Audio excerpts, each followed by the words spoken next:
Hello replay viewers, thank you for watching. Spoiler, I'm on location and I would love to know your favorite historical place in your area.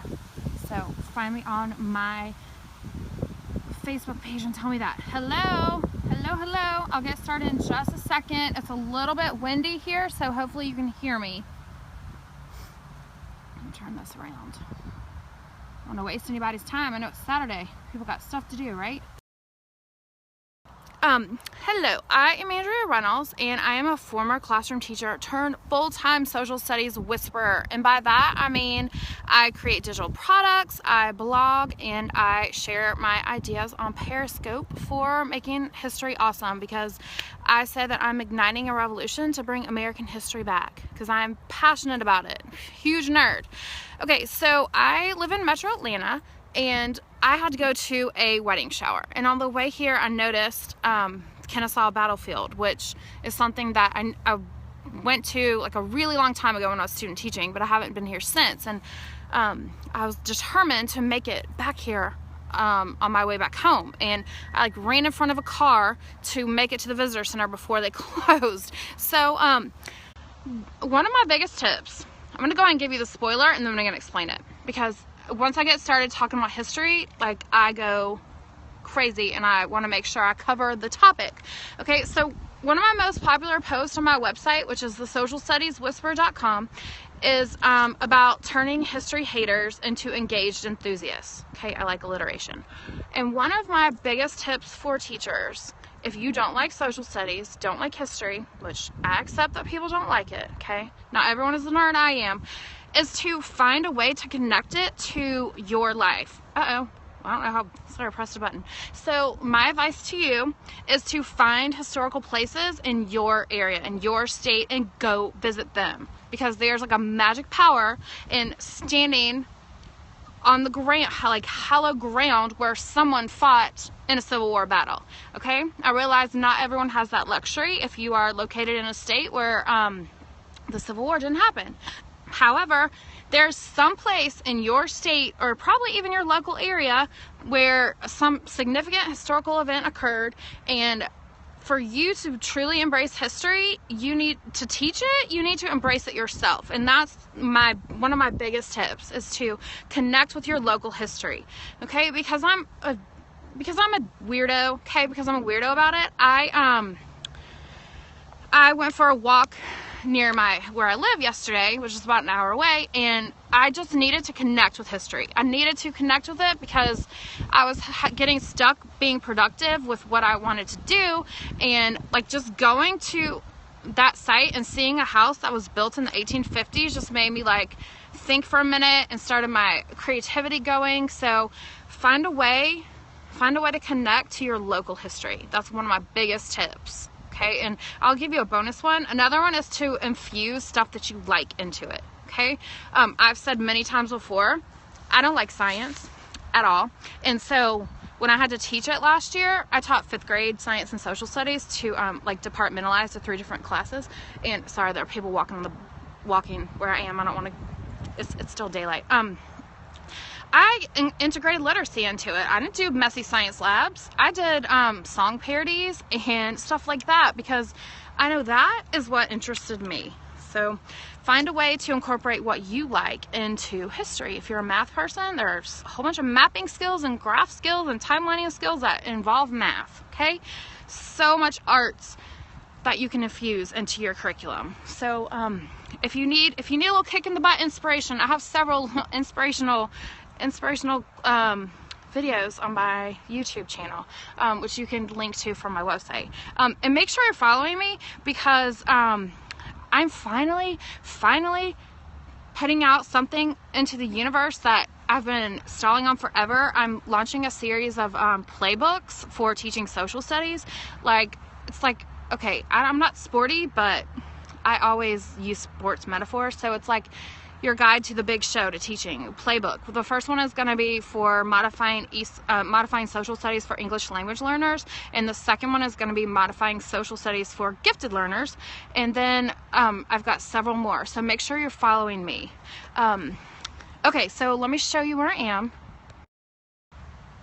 Okay, and if you're just joining the replay, like I said, one of my biggest tips for making history more important to yourself when you teach it is to connect with local history. And I am at Kennesaw Mountain National Battlefield, and the one way that you can find these places is when you go to a rest stop. Okay, all those brochures I loved picking up when I was little, I'll grab a handful. That's where you're going to find your sites, or go on the National Park Service website. Okay, look here, I can even give you a QR code.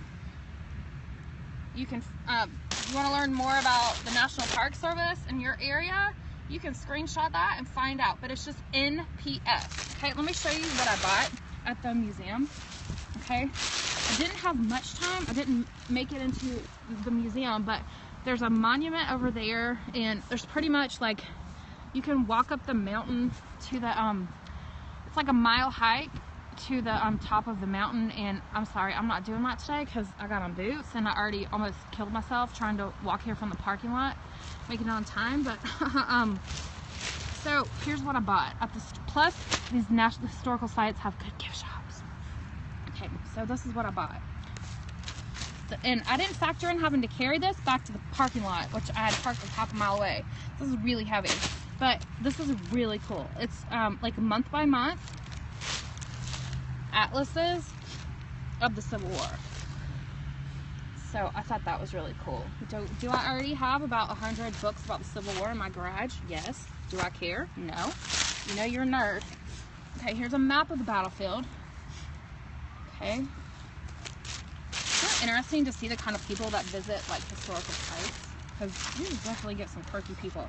Okay, one of the very first war photographers was Matthew Brady, and he is not like directly in the standards, but I always mentioned him because I love using photographs for primary sources, and this entire book is photographs, and these are such powerful shots. I loved having kids like analyze facial expressions. So this is really cool. All kinds of pictures. Wow. And just the clarity of these shots from black and white film and from, you know, what we would consider a pretty antiquated camera is amazing. So look up Matthew Brady if you teach the Civil War. There have been several collections of his photographs put together, but I would definitely use some of his photographs because he's definitely an iconic photographer. Look at that. And I'm sorry, yes, when you teach history, you gotta talk about guns, so there you go. I could look at this all day. Who knows who that is? Custer, that's it. He fought in the Civil War before his last stand. Okay. So, those two books, which both were about 50 cents a piece. This was on sale. It was really cute. I try to factor in stuff for like girls too, because the part of history I like is not the battles. It's the people. It's learning about the stories of the people. And so, I always like to include stuff about like what kids were doing. See, my nail polish got messed up on the way out the door. What kids were doing during the war. And this was just made out of a handkerchief. And that would be a really fun little station idea. Okay, and then I also bought a little kit. Okay, I kind of spent like a lot of money at this gift shop, but I went a little crazy. You can make corn husk dolls too. Those are kind of complicated. So, and I don't sew, so I probably couldn't do this. I just bought it just because it was cute. And then of course I bought more. I bought a lot. And you also, when you go to these sites, you have to factor in bias on what you buy, because I went to a shop in North Georgia in the mountains before, and in North Georgia, honestly, there's still a lot of people who are like daughters of the Confederate, or you know, sons of Confederate veterans, and like daughters of whatever, and they still like fly the Confederate flag. And so I've come across some books in those places that are written from like the point of view of, you know, a Confederate sympathizer. So you have to, that would be interesting to, there was one book, I can't remember the name of it, but it was something I was like, there's no way I'm buying that. But it was so like outlandish what it was claiming. It was something like from the Southern point of view. And I almost wanted to buy it because I wanted to show kids, you know, the bias that comes in with historical stuff. That's why I don't believe in using textbooks, but I just couldn't buy it. And I'm first generation Southern. My ancestors fought for the North, so just FYI. I just thought that it's hard to believe, but it's true. There are still people that believe in the Confederate cause.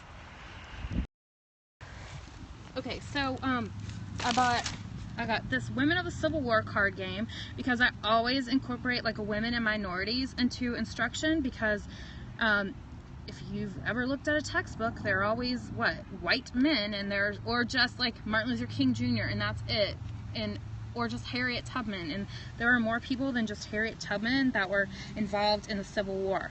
And of course, Harriet Beecher Stowe.